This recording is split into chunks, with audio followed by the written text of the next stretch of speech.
Hi everyone, welcome to a new video.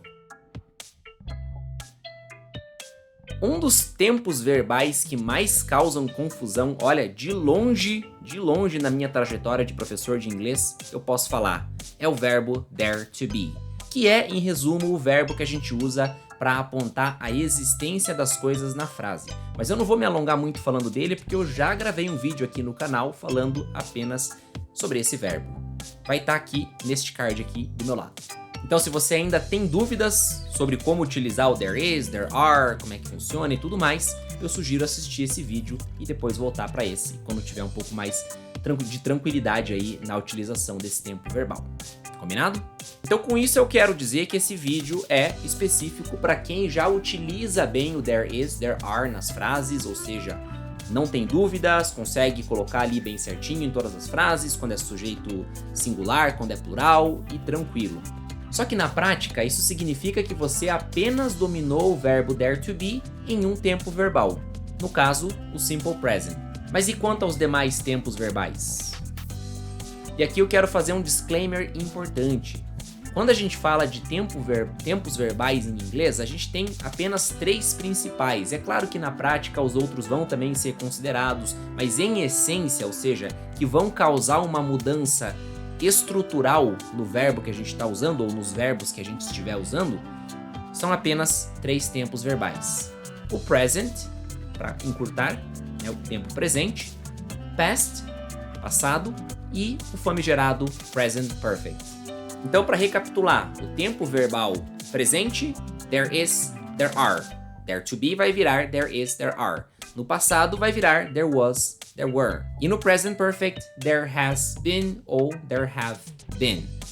Sempre na dualidade, ou seja, na rivalidade entre aspas de singular e plural. Trocando em miúdos, quando a gente tem singular a gente usa de uma forma, quando a gente tem plural, a frase no plural, o sujeito no plural, a gente vai usar de outra forma. Repito que eu já falei isso no vídeo, que eu deixei linkado aqui para você. Mas insistimos na pergunta, e quanto aos outros tempos verbais?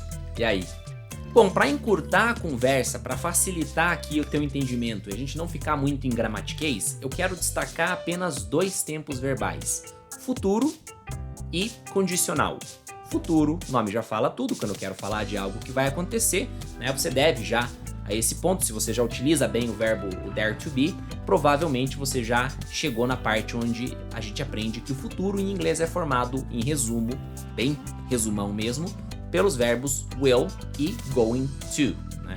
I will do, I am going to do. Então, para a utilização do dare to be, a gente vai apenas usar o will e o going to para formar futuro. Então, na prática fica there will be, haverá, e there is going to be, também haverá. As duas formas são aceitáveis, são bem-vindas e funcionam da mesma maneira na maioria das frases. Já para falar de condicional, ou seja, haver, haveria, né? O condicional é isso, para relembrar, para refrescar a memória aqui. A gente vai usar o verbo would, que é o verbo que a gente usa para formar as frases no condicional. Então ficaria bem simples, there would be, ou seja, haveria. Sempre que você quiser falar haveria, pode usar o there will be, there would be, como está escrito aqui, que vai dar boa. Agora, sabe o que o would e o will, que eu acabei de explicar aqui, o will para usar para falar de futuro e o would para falar de condicional, têm em comum? Ambos são verbos modais, ambos estão dentro da categoria que nós chamamos de modal verbs, ou seja, verbos modais. E aqui eu finalizo esse vídeo com a dica final, com um macetezinho final, para você usar o dare to be juntamente com os verbos modais, dos quais os verbos will e would fazem parte, como eu já expliquei. Então qual é o truque? Qual é o macete?